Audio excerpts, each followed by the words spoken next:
Et, et ben, suite à ça, j'ai démissionné. Et il m'a dit, Anne, vous m'insécurisez. Et il a rajouté, par contre, je dois admettre que vous êtes humaine. Tu Wow. entends ça, tu crois, enfin, tu te dis, mais dans quelle planète on est, quoi. Ouais, carrément, carrément.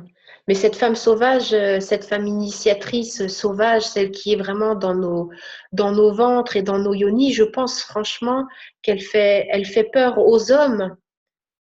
Parce que justement, on est défiguré. Moi, je t'ai raconté, j'ai vécu une expérience il n'y a pas très longtemps avec une amie à moi où d'un coup, j'ai senti ce sauvage, ce reptilien profond. Tu vois, c'est quelque chose d'archaïque qui est monté donc de mon sexe et qui est sorti par ma gorge. Et il y avait un monsieur qui était en train de traumatiser son petit chien, en voulant le noyer. Enfin, je ne sais pas ce qu'il voulait faire. Et c'est comme si, au-delà de ma capacité de réflexion, à ce moment-là, l'instinct de survie, de protection, de protéger le faible, que ce soit l'enfant ou l'animal, devant le massacre, en fait, parce que pour moi, j'assistais à un massacre. En fait, ma voix s'est transformée, mon visage s'est transformé. Mais moi, je m'en suis pas rendu compte parce que j'ai laissé vraiment s'opérer. Et laisser monter en surface la femme sauvage. Et à ce moment-là, je me suis mise à hurler tout ce que je pouvais pour qu'il arrête le massacre. Ouais, Non, mais j'aimerais je vraiment comprends. que tu me parles, toi, euh, de, tu vois, de ce que tu connais dans ton corps et dans ce que tu connais en tant que, justement, sage-femme libérale à domicile de cet accouchement orgasmique. Comment toi, si tu veux, qu'est-ce que tu aurais comme conseil à donner aux femmes qui sont prêtes à accoucher ou qui ont accouché il y a 5 ans, 10 ans, 15 ans, 20 ans et qui n'ont pas su, qui n'ont pas pu mettre des mots ou qui n'ont pas pu libérer justement cet espace-là parce que accoucher en jouissant, mais ça ne se fait pas, on n'en parle pas. L'accouchement orgasmique, c'est tabou. Et c'est pour ça que je te sollicite vraiment aujourd'hui, Anne, pour que tu puisses nous éclairer sur ton expérience de femme, de sage-femme, de femme sage. C'est drôle que tu me demandes ça parce que suite à ce post que j'ai fait sur MeToo et tout cet événement, j'ai vraiment contacté quelque chose sur le tu enfanteras dans la douleur.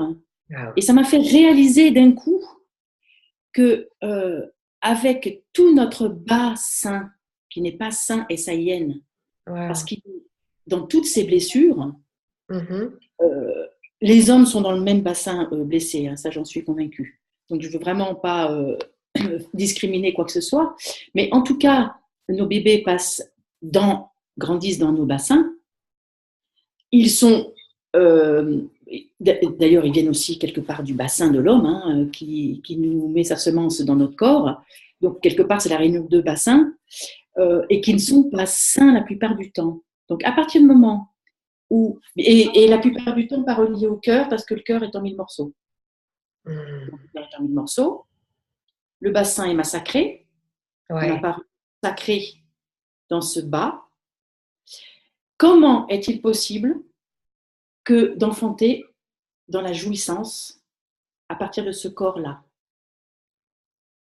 Donc mon sentiment profond, c'est que plus il va y avoir de personnes pour accompagner la libération des blessures, que ce soit par le dire, tous les événements où les femmes ont pu dire, j'espère que les hommes vont pouvoir dire. Moi, dans le secret de mon cabinet, je suis étonnée de vraiment des massacres dans lesquels sont les hommes. Plus on va dire, plus on va libérer, que ce soit en stage, que ce soit en entretien, peu importe, il y a suffisamment de gens qui peuvent accompagner actuellement.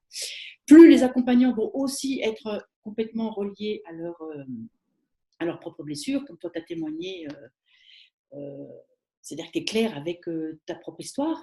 Hein. Oui, Euh, je crois. Moi, oui, moi personnellement, dans mon histoire, ici et maintenant, dans cette incarnation-là, j'ai vraiment. Euh, J'étais pas dans le MeToo par rapport à ça, mais par contre, j'ai des mémoires ancestrales. Bien sûr. Et plus on va libérer ça, plus que nettoyer, libérer, oser occuper l'espace autrement, c'est comme redorer un temple qui a été saccagé. Ouais. Je pense que nous aurons, et je dis nous, les couples auront la possibilité d'accoucher dans la jouissance. Et, et de l'implémenter, que ça soit vécu et que ça puisse être dit. C'est Moi, ça. j'ai des femmes que j'ai accompagnées. Je me souviens d'une en particulier parce qu'elle était vraiment venue vers moi pour un accouchement à domicile Ouais. après un deuxième enfant qui était né dans un accouchement orgasmique. Et elle était très meurtrie parce que son environnement n'accueillait absolument pas son témoignage. Et elle avait. Ce qui est incroyable, c'est qu'elle était obligée de mettre son témoignage de jouissance en accouchant dans du non-dit, dans Wow. l'interdit. Et donc, son deuxième accouchement s'est passé comment pour elle? Alors, c'était le troisième. Et ben, il ne s'est pas passé de façon orgasmique. Moi, j'étais trop jeune, je pense, pour pouvoir vraiment. Ouais. Je n'avais pas compris tout ce que j'ai compris maintenant pour Mm. accompagner, même si j'ai fait le mieux que j'ai pu, mais en tout cas, je n'avais pas suffisamment d'expérience et peut-être pour l'aider assez. Et puis, et je pense qu'il y a la puissance de l'atavisme aussi. Mm. Et moi-même, dans l'expérience de mon quatrième enfant, où il est arrivé beaucoup plus vite que les autres parce que j'étais debout chez moi, alors que les autres, j'étais à l'hôpital. Il y avait eu toute une. Même pas un cheminement, les aînés, je ne savais même pas que l'accouchement à domicile était possible. Le dernier qui est arrivé plus tard, il y avait eu une grande prise de conscience entre-temps. Et dans mon corps, j'étais incapable d'analyser qu'il était en train d'arriver parce qu'il arrivait au bout de 2 heures de contraction, ce qui me paraissait là, dans ma tête, même Ouais. pas possible. Ouais. La sage-femme est arrivée sur ces entrefaites parce que comme ça a été très vite, on n'avait pas eu l'idée de l'appeler avant. Michel, mon mari, il ne voulait pas que j'accouche en sage-femme, donc il y avait une sage-femme qui était prévue.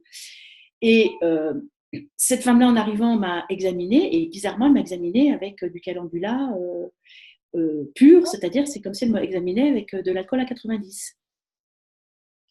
Et donc, j'ai vraiment vécu, et je m'en souviens encore, je l'ai encore inscrit dans mon corps, l'orgasme depuis le nombril, je dirais, jusqu'à le ciel, Ouais. une puissance du souffle, etc. En fait, c'est le Kundalini qui monte, quoi. Hein. Bien sûr. Bien Et sûr. le bas de mon corps était dans le feu et la brûlure.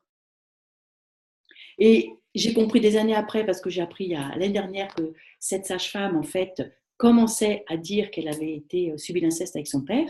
Ouais. J'ai appris ça, j'ai compris, en fait. Elle ne pouvait pas assister à un accouchement orgasmique parce que dans son être, Bien sûr. c'était pas envisageable. Donc, elle a fait un geste inconscient et curieusement, je n'en ai jamais voulu. Quelque chose dans ma tête me disait. Et moi, en fait, c'était pas non plus possible d'avoir un accouchement orgasmique complet. Bien sûr. Parce que, vu mes atavismes, vu mes conditionnements, voilà. Bien sûr. Donc, en fait, ce que j'ai vu avec les autres femmes, je l'ai aussi vécu dans ma chair. Bien sûr. Waouh. On a C'est un fort. sacré boulot C'est pour fort. s'autoriser notre plaisir. Déjà, quand on est une femme désirante, Ouais. bon, ma carrière de femme désirante, quand tu es jeune, c'était pas évident hein, de manifester. Bien sûr. Bien sûr. Mais tu sais, de mon expérience personnelle, on en a déjà discuté toutes les deux, Anne, moi, mon dernier accouchement, qui était donc à domicile, je l'ai vécu d'une façon orgasmique où j'ai eu l'impression d'être un tube Ouais. de conscience qui reliait le ciel à la terre. Et en fait, ma fille, elle était en prise directe, elle descendait du ciel, en fait. Hein. J'avais l'impression que mon utérus était juste un passage, j'étais à genoux et c'est son père, en fait, qui l'a accueilli. Qui l'a vraiment retenue en fait parce qu'elle tombait véritablement et moi je continue si tu veux dans cet orgasme d'accouchement à conscientiser le passage. C'est comme si ça avait été tellement vite, tu vois, il y a quelque chose qui a été tellement précipité, c'est passé tellement vite que ma conscience, j'ai toujours l'impression d'être en train de conscientiser cet orgasme là. Je sais pas comment exprimer ça. En tout cas, je peux témoigner en tant que sage-femme que les femmes qui ont des accouchements comme ça très rapides ont tout ce sentiment-là, que ça a été trop vite et que du coup, euh, le passage est trop rapide de cet état, de cette planète mère à la planète, je deviens la mère d'un enfant qui s'est incarné. Alors, comme si la douleur était peut-être là, quand la douleur s'installe, elle est peut-être là pour nous incarner en tant que mère, C'est parce ça. qu'on n'a pas encore la possibilité de s'incarner en tant que mère et femme jouissante. C'est sainte mère. C'est ce que ça me fait évoquer, parce que j'ai beaucoup touché ça. Et d'ailleurs, je fais très attention à parler du féminin sacré, Oui. parce qu'il y a ce phénomène qui arrive avec la naissance. Il y a un certain nombre de couples qui ont du mal à relier la sexualité certaines parce que les mères deviennent trop mères et oublient la femme et n'arrivent plus à relier la femme, Bien sûr. mais aussi parce que les pères ne peuvent pas toucher à la mère. Mhm. Mais de toute façon, ça va dans les deux sens, bien sûr. Oui. La sainte, c'est-à-dire que la mère, on ne touche pas à sa mère, on ne Mhm. touche pas à une mère. Waouh. Et du coup, une femme qui va accoucher dans l'orgasme, elle est en même temps mère et en même temps femme de jouissance, Ben, c'est femme ça. désirante. Elle est, Elle est pleine. elle est pleine, elle est la terre, elle a la Pachamama, elle est Elle est tout. l'enchanteresse, elle est la déesse, elle La est. femme sauvage, la femme orgasmique, elle est tout, quoi. La femme plaisir. C'est énorme. En fait, c'est vertigineux, je trouve. Tu vois, quand tu me dis tout ça, j'ai cette sensation, tu sais, de vertige.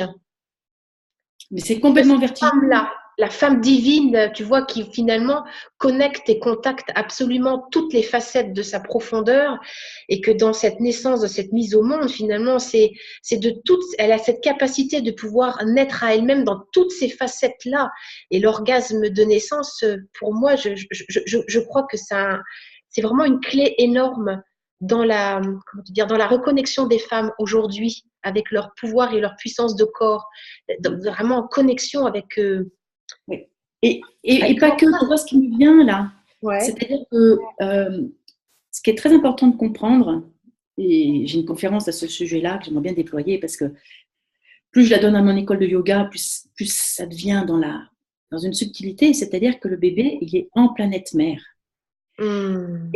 Mais ce qu'il faut comprendre, c'est que le bébé, il est autant la mère qu'il est son placenta, qu'il est le liquide amniotique, qu'il est la membrane, parce qu'en fait, quand la cellule, enfin quand le spermatozoïde et l'ovule se rencontrent, il y a une transformation et une totale intégration dans le corps maternel. C'est deux corps qui fusionnent Waouh. et qui ne sont plus qu'un. Et quand l'enfant arrive, alors moi je réfute complètement, enfin je réfute complètement, le travail de Stéphane Grof qui dit toujours, et puis pas que lui, hein, mais qui dit que la naissance est toujours une douleur. Euh, et quand j'en parle à mes amies sages-femmes, surtout celles qui accompagnent la naissance à domicile, mais pas que, même à l'hôpital, on voit tellement souvent arriver des bébés qui sont détendus, qui ont des yeux, que cette espèce de regard infini et qui ont un visage tout lisse. Moi, ces bébés-là, ils ont vécu une initiation certainement dans le passage, ils ont vécu un passage, mais ils n'ont pas été dans la souffrance. Non.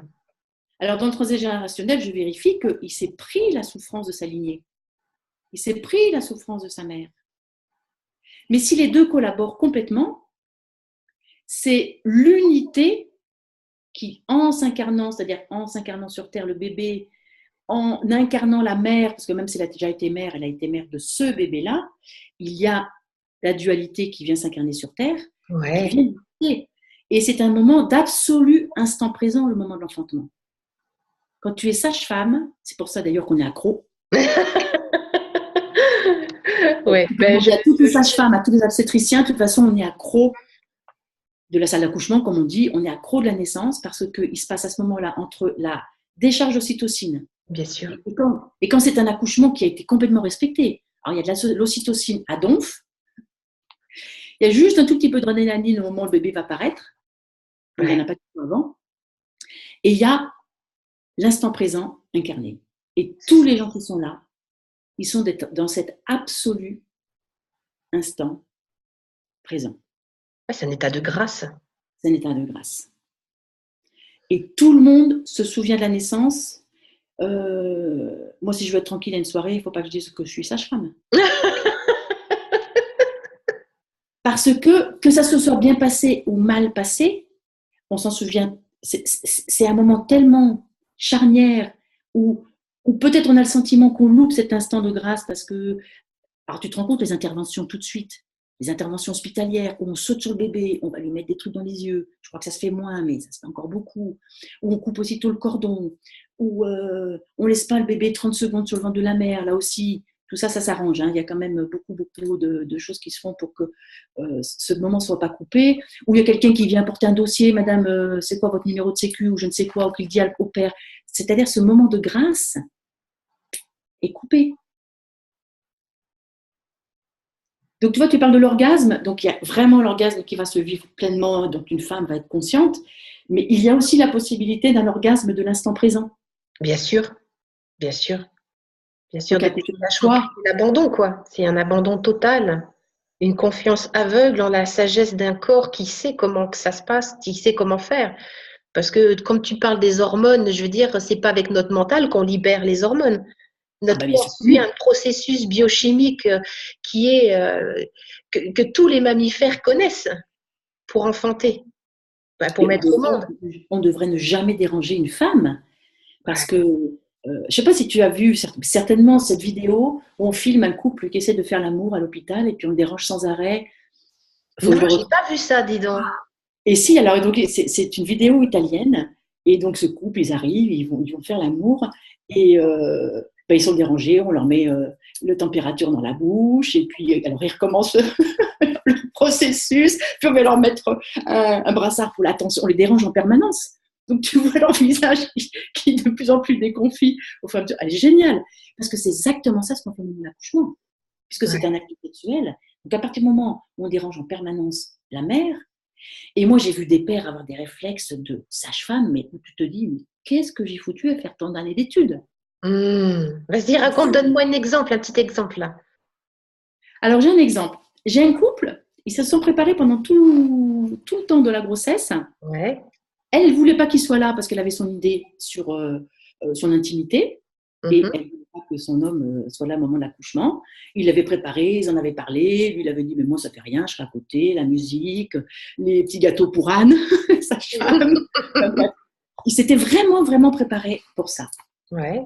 Cet homme-là, il a été une sage-femme exceptionnelle.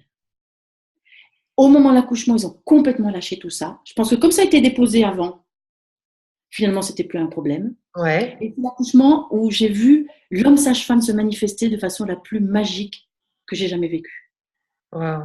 Donc ils avaient lâché. Après, là aussi, j'avais pas l'expérience, on n'a pas pu explorer les transgénérationnels, mais je pense que c'était une femme certainement blessée dans son intime. Le fait d'avoir pu en parler, de dire je veux pas que tu sois là, parce que le regard, quelle sexualité après, etc., ça avait pu être dit. Mais plus là que là, à lui dire mais vas-y, à l'encourager, à être vraiment à regarder ce bébé arriver, où tout ce problème lié à une idée, c'était une idée préconçue de son intime, s'était envolé et ça a été un accouchement absolument extraordinaire. Et moi, j'ai rien fait. C'est le Ouais. père qui a accompagné sa femme pour enfanter. Wow. Quel cadeau! Non, mais t'imagines, c'est juste énorme. Moi, j'ai vécu ça aussi avec Philippe et c'est juste énorme parce que pour le coup, il y a une implication de l'homme dans cette mise au monde où finalement, euh, la place de l'homme, elle est là à ce moment-là. Tu vois, pleinement du père, tu vois il est vraiment là. Il met au monde, il accueille, il ouvre ses bras, son cœur pour accueillir cet enfant qui sort du ventre. Et il n'y a pas de mots pour expliquer quand tu vois, quand cette magie s'opère comme tu as pu le vivre avec ce couple, avec cet Et homme. ces couples d'ailleurs, ils disent on a accouché. Oui, c'est vrai. Moi, c'est ce que je dis aussi. Tu te souviens, Oui. Philippe, quand on a accouché? Mm. Parce que ça passe par moi, mais ça passe par lui aussi. Ouais. Parce que quand on fait l'amour, on est deux. Bah, bien sûr. Pour moi, c'était tellement logique, si tu veux, que lors de l'accouchement, ce soit lui qu'il puisse, si tu veux, euh, s'approprier cet espace autant que quand il me fait l'amour. Mm. Oui, bien sûr, on est dans la sexualité de toute façon. Hein. Ouais. Mais au Mais tu sens sais de que, donner la vie. Au sens de donner la vie. D'ailleurs, de toute façon, on fait l'amour pour pouvoir donner la vie. Hein. exactement, exactement. Et tiens, donc toi, ta position par rapport à tous ces hommes sages-femmes, tous ces gynécologues, je sais pas que ça existe des hommes sages-femmes aussi, hein? Oui, alors, dans mon ressenti, hein, ça n'engage que moi. Hein. De toute façon, dans tout ce que je dis, ça n'engage que moi et mon ressenti. Hein. C'est Bien un sûr, regard, c'est un point de vue. bien sûr. Gynécologue et sage-femme, c'est pas la même chose. D'accord. J'ai quand même rencontré beaucoup d'hommes sages-femmes qui sont vraiment des accompagnants de la vie, magnifiques. Mhm. La plupart. Je pense que pour traverser des études de sage-femme et rester, pour ceux qui restent dans la structure, enfin, qui restent dans l'accompagnement de la naissance, je pense que ce sont des hommes qui se sont vraiment penchés sur le masculin et le féminin, D'accord. réconciliés à l'intérieur d'eux-mêmes Et alors, moi, je ne les vois pas travailler, hein, mais en tout cas, j'ai beaucoup de témoignages de femmes qui ont été très, très heureuses de cet homme sage-femme qui les a accompagnées. Donc, dans l'ensemble, alors que le gynéco, c'est pas pareil. Mais le gynéco, les obstétriciens, ils sont incapables d'accompagner tout le travail de l'accouchement avant l'arrivée du bébé.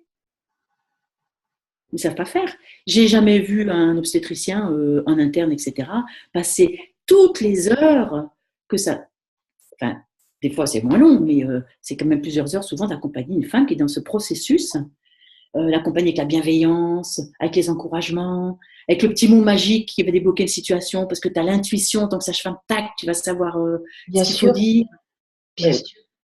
Tu es dans cette canalisation, quand tu es vraiment sage-femme, tu es dans cette canalisation, tu sais ce qui va pouvoir être dit, ce qui va pouvoir débloquer une situation si c'est bloqué, ce qui va pouvoir libérer, ce qui va, à un moment, prendre la femme dans les yeux, la regarder vraiment dans les yeux comme je te regarde, lui dire, mais ma chérie, aie confiance, tout va bien, vas-y. Waouh. Les siens, ils n'ont pas appris à faire ça. Non. Très peu. Et Alors qu'une comment? sage-femme qui accueille la femme depuis le début de son accouchement, que ce soit à l'hôpital ou que ce soit bien sûr à la maison, il est là tout le temps. Bien Il n'est sûr. pas que là au moment où le bébé sort. Et alors, comment tu expliques que finalement, ces accouchements, finalement, on s'est retrouvé avec tout plein de gynécologues, comment te dire, que les naissances ont été un peu comme, le mot qui me vient, c'est un peu kidnappé, que les naissances ont été un peu comme kidnappées depuis depuis quand même pas mal de temps quand même, parce on accouche toutes maintenant à l'hôpital. Avec des gynécologues, quand ça fait partie des mœurs. Et c'est vrai qu'on voit maintenant de plus en plus des maisons de naissance, des propositions peut-être plus naturelles. On s'emprunte un peu peut-être du nord, de ces pays nordiques qui sont un peu plus en avance. Mais moi, tu vois, je n'ai pas encore posé ma conscience sur comment ça se fait que finalement, nous nous sommes laissés déposséder en fait de cet espace-là. Qu'est-ce qui s'est passé? Et toi, vu que tu es quand même une vieille briscarde entre guillemets de l'accouchement, tu as dû voir, si tu veux, l'évolution et voir justement ce retour. Tu m'as dit, tu m'as témoigné toi-même que justement, tu as eu besoin de sortir du système. Oui, oui. Hein, et tu vas y retourner, c'est ça, tu vas y retourner avec une conscience nouvelle. Et enfin, rien que pour ça, moi, je t'en remercie, quoi, que de pouvoir emmener de la conscience dans ces espaces-là. Je pense que le système actuel des accouchements a besoin de femmes comme toi. Alors ancestralement, je ne sais plus quel Louis, si c'est le 14, enfin, je ne sais plus exactement, mais il semblerait que le début de l'histoire, ça soit pour que ce roi puisse voir ces femmes, c'est ce qui est dit dans l'histoire, il faudrait que j'aille rechercher ça précisément, ces Ouais. femmes accroupies. Et donc, forcément, si la femme est debout ou accroupie, pour aller voir sortir le bébé, qu'il faut se mettre allongé par terre, c'est pas très pratique, surtout pour un roi. Donc, on a à ce moment-là allongé les femmes et pour Ouais. sortir par un petit trou d'une lorgnette. D'où ce terme guette au trou, dont on a traité les sages-femmes, mais en fait, ça vient de ce roi qui regardait par un trou de serrure les enfants sortir. Waouh. Et puis, suite à ça, bien sûr, il y a eu tout ce Moyen-Âge où il y a eu énormément de morts de femmes en couche, Bien sûr. qui crée le lit de la peur de l'accouchement à domicile. Mais sauf que ce qu'on a oublié, c'est que ce n'est pas le processus de l'accouchement en lui-même qui fait qu'il y a eu beaucoup de morts, c'est que c'était des femmes qui étaient malnutries. Bien sûr. C'était des gens qui n'étaient pas en santé. Donc malnutries, des femmes qui avaient certainement des bassins mal formés parce qu'elles avaient été elles-mêmes mal nourries, 12e, 15e, un nombre de grossesses épouvantable, sans penser tous les avortements qui devaient se faire plus ou moins, parce que ça, les sages-femmes, je pense qu'on a été autant avorteuses qu'accompagnantes de la vie. Donc on est issu de cette peur de l'enfantement, en oubliant que c'était lié à une santé publique qui n'était pas en bon état. Bien sûr. Et du coup, cette peur a fait que, je crois que c'est dans les années 50 où l'hôpital a commencé à proposer des hospitalisations. Et il y a eu, en même temps, si tu veux, l'hospitalisation est arrivée en même temps qu'on a corrigé la santé publique. C'est comme pour les vaccinations. En fait, Bien on dit sûr. beaucoup que c'est les vaccins qui ont soigné les maladies, mais c'est certainement, on a changé le terrain. Sauf qu'on est resté dans les peurs. Ouais. Et puis, il y a je vous accouche, madame. Tu crois que c'est une Et question d'ego aussi? comment? C'est une question d'ego aussi? Je ne peux pas l'affirmer, mais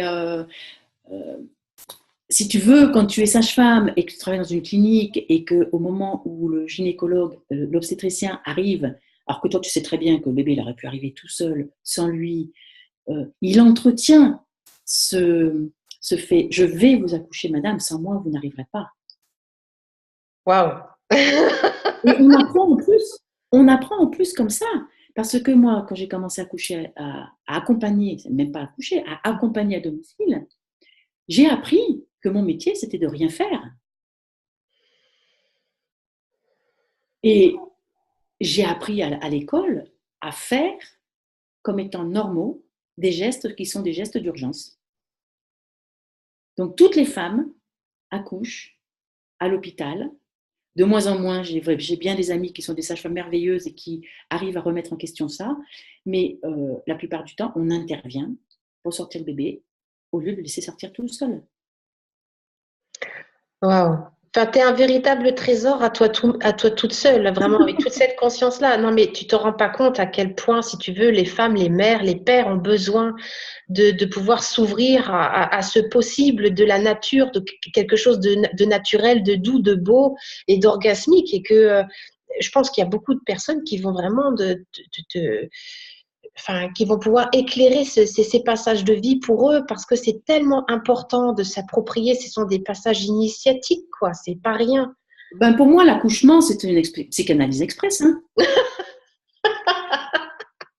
Non, Mais mais on met des années à comprendre hein, après. tout ce qui se joue, Ouais. si tu es accompagné par une personne qui a ne serait-ce que ça dans la tête, tu lui dis simplement, toutes les sages-femmes te disent, mais écoute, observe tout ce qui se joue.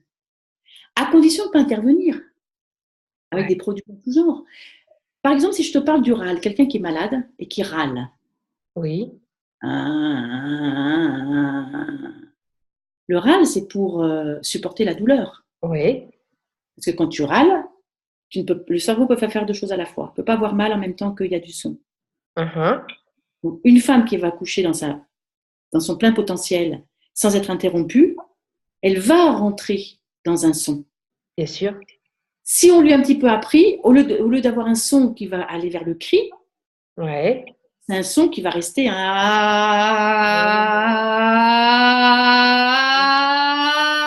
Et ça passe. Et ça passe. et à ce moment-là, elle ne peut pas avoir mal. Non. C'est comme si le son, en fait, effaçait d'expérience. Hein. Il y a comme le son efface et même le son contribue. Mais c'est comme dans l'orgasme. Bien sûr, mais c'est Quand la même chose. quand tu jouis en laissant le son sortir de ta gorge, en ouvrant justement cette gorge là et en étant dans ce cri orgasmique, mais je veux dire, toutes tes cellules prennent ce shoot, tu vois, ce son, la vibration, le son qui part du sexe monte dans tout le corps et tu deviens juste un espèce de tube incandescent de vibration, quoi. Et le son, c'est. Il y a combien de femmes qui s'autorisent ce cri dans la jouissance? Alors moi, c'est le but de mes ateliers. Hein. Ah bah, mais Vraiment, moi aussi, c'est ça. Hein. C'est c'est le juste. but du texte. Bien sûr, c'est ça. C'est ça, parce que moi, c'est ce que je découvre. Mais ah, il est où ce cri et qui te vient là, qui monte et qui monte et qui monte et qui monte et qui est un. Une libération. C'est une libération énergétique énorme, tu vois. Et de laisser cette. Moi, j'aime beaucoup, tu sais, le cri de la louve, tu sais, cette espèce de hurlement à la mort, mais c'est un hurlement à la vie, parce que mort et vie, c'est un peu. Et Tu puis vois, avec la tête qui est là, comme ça, avec mais cette complètement. espèce tu vois, voilà, et de laisser ce son-là, et de commencer, tu vois, dans les ateliers, moi, c'est comme ça que je les amène tranquillement, par un petit gémissement.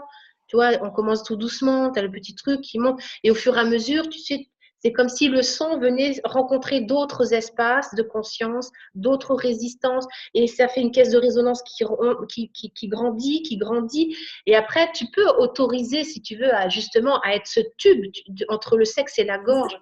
C'est Et ça. ce hurlement, il est juste génial. Enfin, moi, quand je suis dans des huttes de sudation, la dernière que j'ai faite, date de dimanche dernier, de pouvoir hurler dans un espace où tu sais que tu vas pouvoir être entendu, accueilli et que ce hurlement ne va pas être interprété comme étant quelque chose que j'ai mal ou que ça va pas, mais juste être dans ce cri primaire-là, comment te dire? C'est presque de l'ordre de la folie pour le cerveau analytique. Parce que ce hurlement-là, on a tellement l'habitude de le voir lié à des scènes de torture, Ben oui, tu et vois, oui. à la douleur, que pour moi, si tu veux, je dirais peut-être plus que c'est une expansion énergétique qui s'appuie sur le son, qui est une vibration. Et à ce moment-là, c'est juste énorme, quoi. Et je crois qu'il y a tout un apprentissage Ah à, ben, en fait, il faut qu'on apprenne à à être hurler. notre, C'est tout ça. simplement, dans notre nature. Et moi, j'ai appris à l'envers, hein, parce que comme je suis assez, comme enfin, la vie m'a fait ce cadeau d'être assez reliée à mon être et à cette puissance de vie en moi. Il a fallu que je déconstruise petit à petit pour dire attends, mais alors cette femme-là, elle me dit ça, ah, alors elle sent pas, ah. Et j'ai mis très longtemps à comprendre. Ouais. Parce que ce qui me paraissait évident, normal que chaque femme sentait dans son corps, ben pas du tout. Pas du tout. Et je me suis rendu compte aussi, dans l'orgasme, quand naturellement, tu as ce cri, etc., il y a plein d'hommes qui sont. Que ça décoiffe complètement. Enfin, moi, j'ai eu des expériences. Qu'est-ce qui m'arrive? Enfin, C'est je pense ça. que tu as eu cette expérience-là aussi. Ah, mais carrément. Ah oui, oui. Ah oui. Et moi, je me disais, oh, c'est quoi ça? C'est pas normal. Enfin, non, en plus, j'ai jamais pensé que c'était pas normal, mais j'étais juste déconcertée par la situation ou en des stages de tantrisme, etc., où Bien sûr. tu vois bien autour de toi que personne n'a la même réaction que toi. Et c'est tout silencieux. Tu te dis, oups. Et l'accouchement, une salle d'accouchement, moi j'ai appris à coucher, j'ai appris, non pas à coucher, j'ai appris à être sage-femme avant la péridurale. Waouh. Et en fait, j'ai appris à accompagner les cris, les râles, tout ça. Et ce que je constate, c'est que la péridurale n'a pas du tout augmenté l'indice de satisfaction des accouchements. Simplement, l'endroit de la difficulté s'est déplacé. Je trouve qu'il y a, par exemple, il y a beaucoup plus de difficultés après l'accouchement qu'il y en avait avant. Oui. Ça, c'est toujours pareil, c'est mon analyse et c'est pas du tout statistique. Mais en fait, on a fait que déplacer l'expérience. Tout est d'anesthésie au moment de la naissance. Ouais. Le bébé à qui le corps montre le chemin quand il y a des contractions naturelles, toute la musculature du périnée, du bassin, du bas-ventre guide le bébé, sauf qu'on lui fait une péridurale, un coup de shoot, donc le bébé est shooté, la mère est shootée, il faut aller tirer le bébé, il faut mettre un petit peu plus de produits pour qu'il sorte. Donc tout ça, c'est anéanti dans l'expérience, au lieu d'être dans ce passage. Et quand tu parlais de l'orgasme, moi j'ai des expériences aussi de femmes à la maison qui m'ont donné des leçons. Je me souviens d'une jeune femme, elle manifestait la douleur d'une façon qui fait qu'au bout d'un moment, je lui dis, mais tu sais, t'es sûre que tu veux pas qu'on aille à l'hôpital? Et après un cri, elle m'a dit, mais Anne, ça va pas, non? Ah, elle a reparti dans son Elle a merveilleusement bien couché, sauf qu'elle a crié tout le temps. Pour son homme, en larmes, lui c'est un enfant abandonné, je ne me souviens plus très précisément, mais cette naissance à domicile, de devenir père, avec cette femme qui manifestait tout, c'était un cri, mais moi à l'époque, là c'est pareil, si j'avais l'expérience que j'ai maintenant, toutes mes compréhensions depuis, là j'étais fragile à ce moment-là, c'était la fin quand je pensais arrêter l'accouchement à domicile, donc j'avais peut-être plus autant de force. Mais cette femme-là m'a regardée dans les yeux en me disant, mais je crie, mais je suis là pleinement. Et en fait, elle était dans une jouissance. Waouh. Elle était là, elle était pleinement. Et lui, il était là pleinement. Et un jeune couple qui n'avait pas beaucoup d'argent, qui avait un petit appartement, ils avaient économisé sou après sou pour me payer. Et ils étaient complètement là. Ça a fait partie des accouchements dont je me souviens le plus. Et où Anne. Waouh. Quel cadeau. J'étais pas à la hauteur quelque part. J'étais pas à la hauteur de cette personne qui le faisait avec cette manifestation de ça, de ce qui pour moi était un peu interprété comme de la douleur. Ouais. Mais comme pas un instant, on m'a dit, mais oui, on y va, elle n'était pas dans la douleur. Oui, oui, je comprends. Dans son champ d'accouchement, qui était juste un cri, voilà. Pour Un elle, champ d'accouchement. Waouh. Oh, merci. C'est beau ça. Ouais, ouais, en fait, ça fait venir plein de souvenirs, hein, tout ce que tu. Waouh, ça donnerait presque envie de réaccoucher là, tu sais. Mais bon, non, c'est plus d'actualité là maintenant, surtout maintenant. Donc, waouh, super. Nous Ah, accouchons de nous-mêmes. mais c'est ça, c'est ça.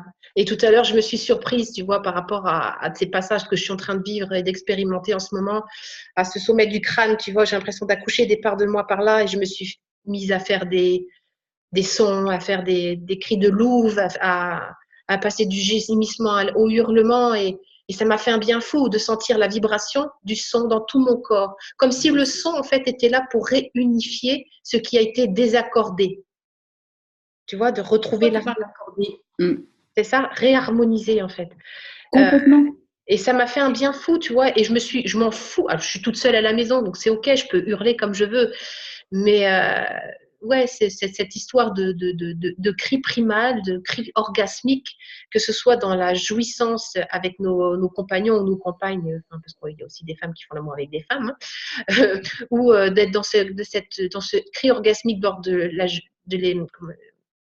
j'allais dire l'éjaculation féminine, mais non, c'est encore autre chose. Mais c'est la même chose, mais enfin, voilà, il y a possibilité de Bah, une naissance, c'est une expulsion, hein. c'est ça, c'est ça. Il y a vraiment, et je me souviens personnellement d'avoir eu des éjaculations, d'avoir vécu des éjaculations avec le cri et le hurlement. Et plus le son sortait de moi, plus l'eau était expulsée. Il y avait vraiment ce lien entre ce qui sortait de ma gorge et ce qui sortait de ma yoni, tu vois. Et c'est pour ça que ça me revient là. Il y avait vraiment cette sensation des eaux sacrées qui se libéraient à la fois dans le verbe, dans le son, tu vois, dans ce passage ici, et dans la yoni en bas. Et voilà. Mais ce cri orgasmique lors de l'accouchement, ouais, moi aussi, j'ai vraiment envie aujourd'hui de pouvoir dire aux femmes de se réapproprier dans leur divinité ces espaces-là, qu'elles puissent jouir, hurler de plaisir et qu'il n'y a pas de mal à ça et que nos hommes ben, ont qu'à ouvrir bien grand leurs oreilles. Mais en plus, quand tu prépares les couples, moi depuis des années, hein, j'ai préparé les Ouais. couples avec le son, Ouais. le son. Alors, ce qui est hyper intéressant, c'est qu'en quelques instants, euh, tu sais, enfin, c'est même pas moi en tant qu'accompagnante, oui, je le sais, mais le couple, tu fais faire un son aux deux. D'ailleurs, je vais le faire un prochain festival sur les naissances sacrées, c'est Ouais. proposé. Tu fais faire aux deux le son pour que, par exemple, tu proposes que l'homme, son son, il fasse un son qui va accompagner le son de sa compagne. Ouais. Tout de suite, tu vois où en est l'harmonie du couple, en un instant. Et Hmm. eux, ils le voient. Et il suffit de poser la question après en disant, par exemple, énormément de femmes ne se laissent pas aider par leur homme. Ah oui. Je ne sais pas si tu as déjà observé ça. Donc, par exemple, la femme, elle va faire un son, et puis l'homme, il va faire un son pour. Quand on expérimente, c'est très évident. Et au moment, le son, surtout le son grave de l'homme, va porter le son de la femme. Donc, en fait, si ça se fait comme ça, au moment de l'accouchement, l'homme qui va accompagner avec le son, il va porter le son de sa femme, qui va oser aller encore plus dans son son Bien sûr. de puissance, d'extase, de jouissance, etc. Elle va oser. Donc, l'homme va l'aider à oser. Ce que j'ai remarqué assez souvent, c'est que finalement, nous, les femmes, nous ne laissons pas aider par l'homme. Et ça va se manifester tout de suite, par exemple. Waouh. Ou l'homme qui ne va pas oser vraiment euh, porter le son pour aider Ouais. sa femme. Waouh. Mais il y a aussi la femme qui ne va pas oser s'appuyer sur son homme. Enfin, il y a tous les cas de figure. Et en quelques instants, le couple sait où il en est et sait où il n'est pas en harmonie. Bien sûr. Et ça se corrige tout seul avec le son. Bien sûr. Mais La je vais préparation dire. à l'accouchement avec le son, c'est une ou deux séances, ça suffit. Waouh. Et Et on te tu, trouve où, Anne? Tu es où, toi? Pour toutes les femmes qui ont envie d'accoucher à domicile, on te trouve où? ben moi, on peut me trouver dans le Var, mais on peut me Ouais, trouver aussi à Genève. d'accord. Donc tu te prépares comment dire? Et puis, je peux me déplacer aussi. Moi, c'est ça que j'ai mis. Mon intention, c'est de voyager avec mon métier. Waouh, super. Enfin, en tout cas, merci beaucoup, Anne, pour ce partage de femmes sages, accoucheuses d'âme et de passage de vie. Et c'est vraiment un honneur. Enfin, pour moi, je me sens très honorée de pouvoir échanger à ce sujet avec toi. Et donc, si toutes les femmes et les hommes qui nous entendent ont envie de pouvoir vivre un accouchement naturel, orgasmique, Mais c'est l'accouchement, mais c'est aussi l'accouchement de soi maintenant. mais bien sûr, bien sûr, bien C'est sûr, exactement le même processus. C'est exactement c'est le même ça. processus. De prendre contact avec toi parce que tu me parais quand même superbement bien outillée dans ta matière, on dira, dans ton expérientiel de femme. Et merci beaucoup, Anne. Merci. Merci, merci beaucoup, Karine, parce que enfin, j'apprécie beaucoup de communiquer comme ça, de nous tenir la main Ouais. pour partager, pour dire, pour surtout dire c'est possible d'être dans la joie du corps vivant, d'être dans la joie de votre corps vivant, mais au service de l'accouchement, au service de faire l'amour, au service de son travail, au service d'embrasser un arbre, au service de marcher dans l'herbe mouillée et d'avoir du plaisir avec ça, au service Ouais, dans une vie orgasmique. d'une vie orgasmique, voilà, exactement. Et c'est si Merci. simple, c'est si simple.